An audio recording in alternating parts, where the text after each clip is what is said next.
আমি শপথ করিতেছি যে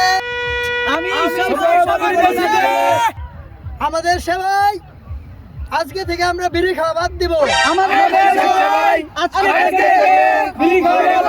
সবাই বিড়িটাকে একটা সেলট জানাও।